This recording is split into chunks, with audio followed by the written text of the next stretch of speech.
Welcome to Power Lunch Live. I am Rhett Power, your host. We do the program Tuesday through Friday, 12 noon Eastern Standard Time. But sometimes we do a special show. This is one of those occasions. Welcome to Thursday afternoon. It's great to be with you. The point of the show is to have today's thought leaders, best-selling authors, corporate leaders who are doing amazing work. We want to bring them on the program so that we can learn what they do and see if we can take some things from those conversations to help us be better at what we do. Now, feel free to ask your questions. Get online. We're broadcasting on LinkedIn, Facebook, YouTube, Twitter, and I'm sure something else. But we do monitor the main platforms. Please ask your questions so our guests and maybe I can chime in, can get to those questions so that you take away what you want to take away and what you need to take away. If you like the program, give it a like or share so that your network can benefit from these conversations as well. Today, I've got Sean Miller. Sean is the president of PointCentral. It's a subsidiary of Alarm.com and the leader in enterprise property automation solutions. We're going to talk about that, and we're going to talk about home security from your devices, and we're going to get into COVID-19 and all kinds of things with Sean. Sean, welcome to the show. Hey, hi, Rhett. Thanks for having me here. Yeah, no worries. I think we have a little bit of a connection issue on the other side, but let's see if we can stumble through this. Talk about home automation in your industry. I mean, it seems like it's really booming. And talk about PointCentral. What do you guys do? Yeah, hopefully this connection works its way through here. So home automation, when most people think of that today, they'll use the term smart home. And these are the things you may bring into your own home that are things like a connected thermostat or connected light switch or garage door controller. What PointCentral did, and our parent company Alarm.com has been doing stuff like that for 20 years now. What PointCentral did was 8 years ago, we thought, how can we use this same stuff to help property managers, rental property managers, and property owners use the same technology to be more efficient in managing these homes and protecting the assets. So looking out for things like water leaks or HVAC stress that at the end of the day help protect that asset and also make a better environment for the resident who's living there. Okay. Well, where's the growth? Where's growth happening in that industry? Is it? I mean, I'm sure we're talking about automating almost everything in the home now. I mean, that's where this is going, it seems. Yeah, so at a very high level, we are definitely as consumers looking at what else makes sense for me to automate in my life. So some of us may be a little bit farther down that journey than others, but we're very accepting of technology being in the home. I mean, you can look at things like voice assistants and video doorbells and even just how we carry our phone around with us, right? And are glued to that. So from a PointCentral perspective, what that means is, the end user of this, the resident, is looking for stuff like this. They're asking their landlord, hey, can I have this connected thermostat so I can save money and see who's at my front door? So what's been useful to us, or what's been a differentiator for us, is the fact that we sort of built the system for a property manager to utilize. That's made it much more efficient. The system can deploy and do things without them having to remember 1,000 different logins and log into all these different disparate systems and have to manage it. We do everything behind the scenes automatically for them.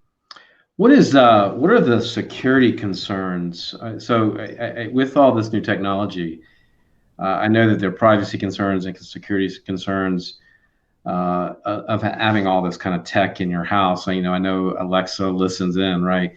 But are those serious concerns, or is it something the industry is really working to give people confidence that they can have these devices and not worry about whatever they need to worry, whatever there is to worry about, which is, I guess, a lot in terms of your data. Yeah. Yeah, you can probably sort of cut the security concerns into two buckets. One is you, Rhett, as a consumer, what do you feel comfortable with?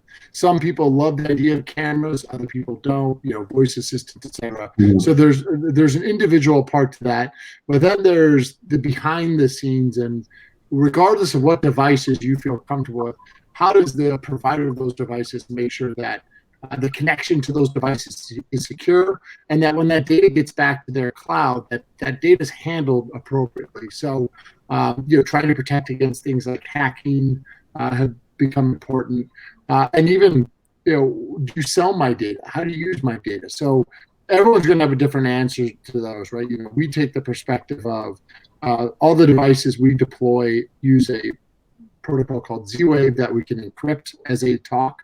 They use the same encryption as the bank, so at least we feel it's nothing's perfect, but it does make it more difficult to hack into.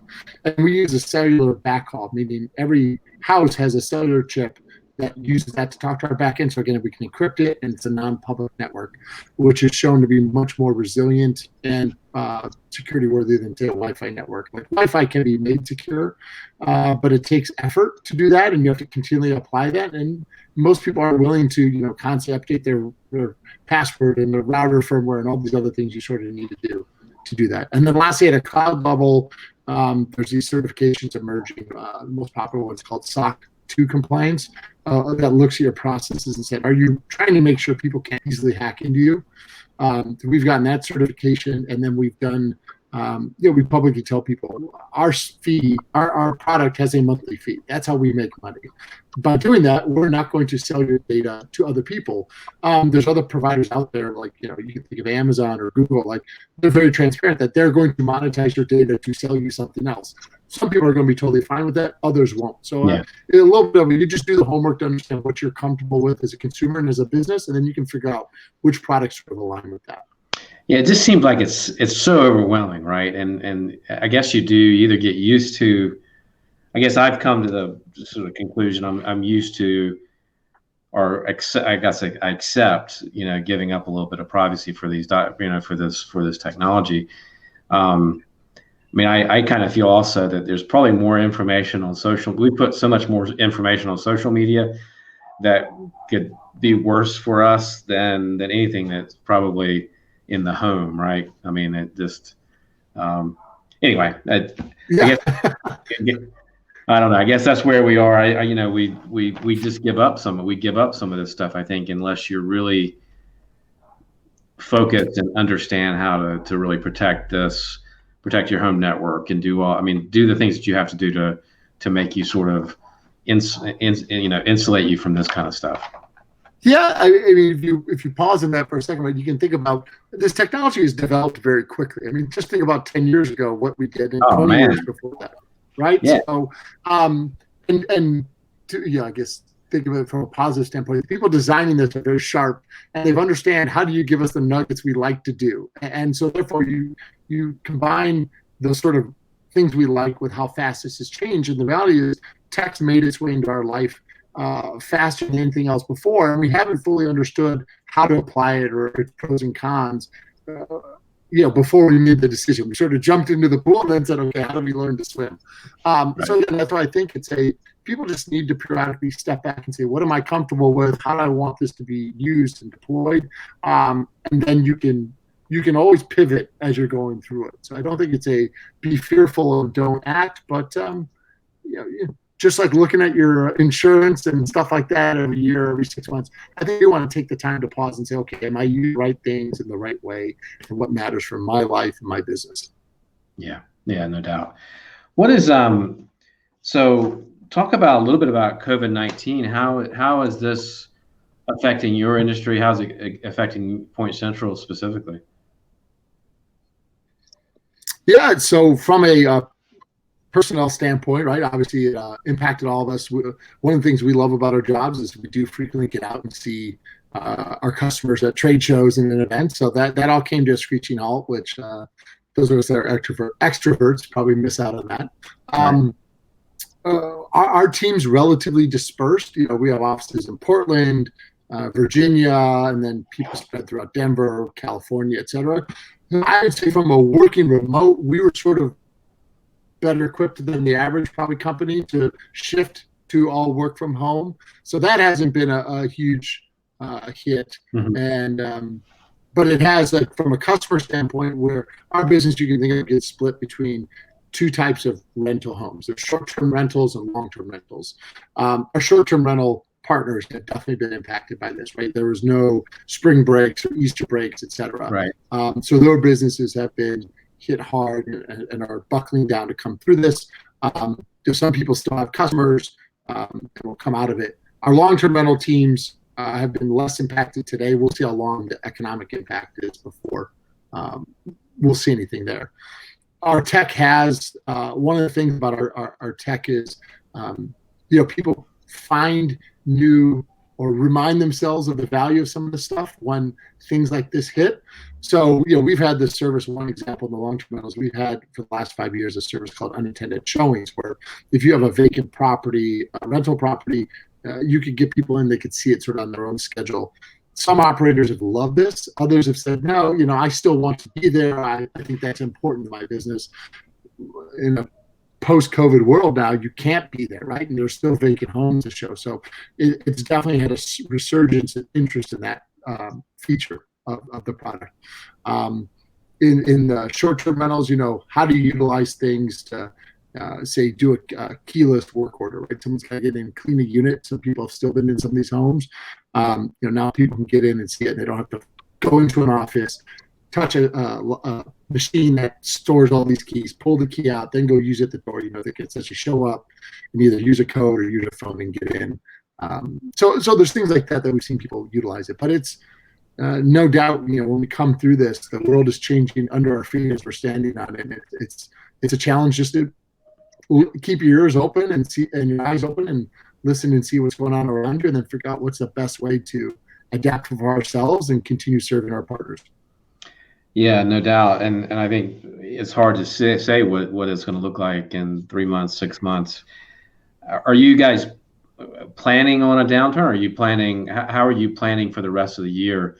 I've been talking to a lot of CEOs lately, and I've been asking everybody that question because I think it's tough, right? It's very tough. I feel, everyone's said, there's tons of scenarios. There's the optimism in me. There's the pessimist in me. I've learned about more economic scenarios than I thought I was ever taught 20 years ago in college when I understood Right. the U curve and the V curve, and now I've heard of W's and L's and all these other ones. Right.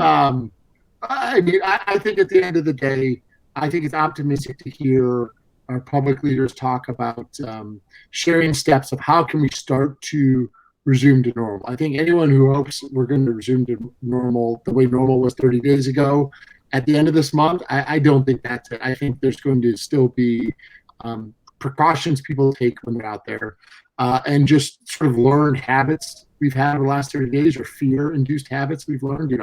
How much do you want to go to a restaurant and sit at a table next to someone, or do they start distancing those?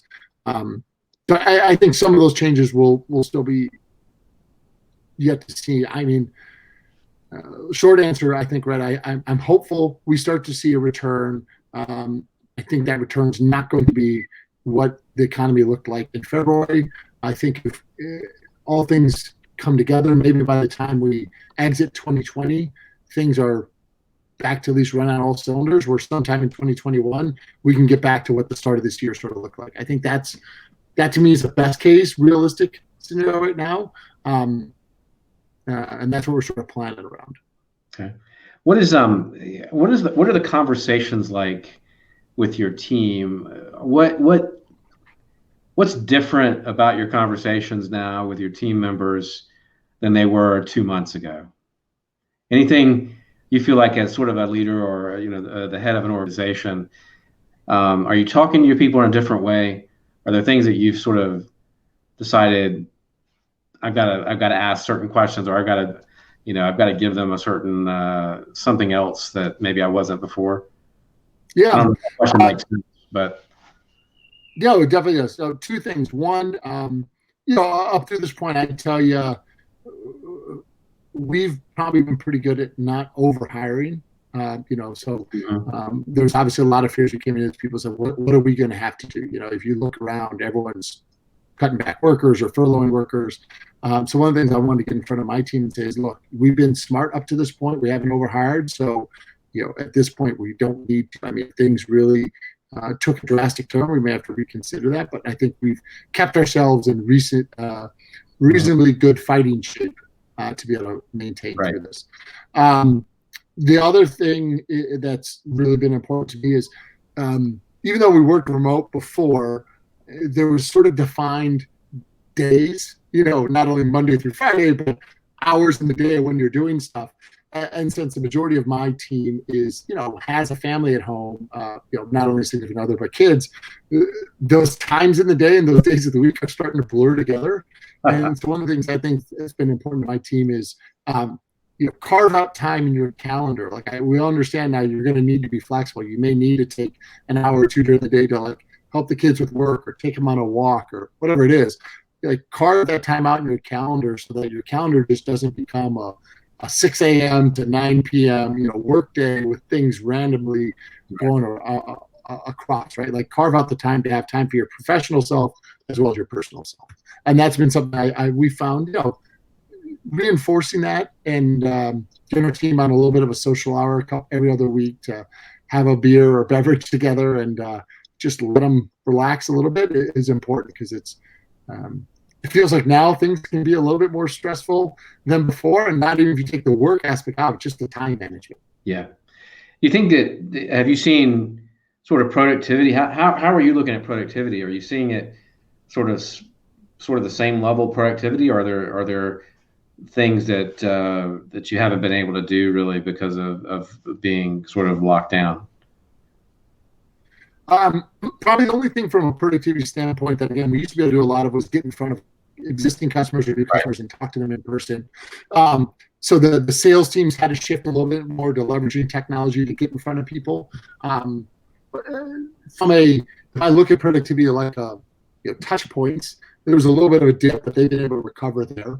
I think the interesting thing from a productivity standpoint right now is if I look holistically across our org, day to day, things can look different because, again, our team's about 40 people. One person's day can get totally blown up with something happening with a kid.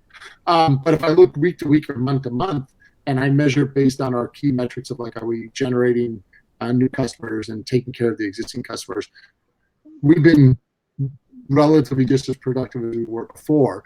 I think most of that is because, again, we sort of had this culture of supporting work from home or dispersed workforce before. So I've always joked to people when we hire people, I look to hire big boys and big girls. I don't have to tell them what to do every day, that we can just sort of set goals and they know how to manage themselves in between those points. And I think that's really helped us weather this curveball. Yeah. Well, that's fantastic. That's good news. I'm glad to hear that. Let me see. I've got a couple questions. Carlos Eduardo, thanks for joining us.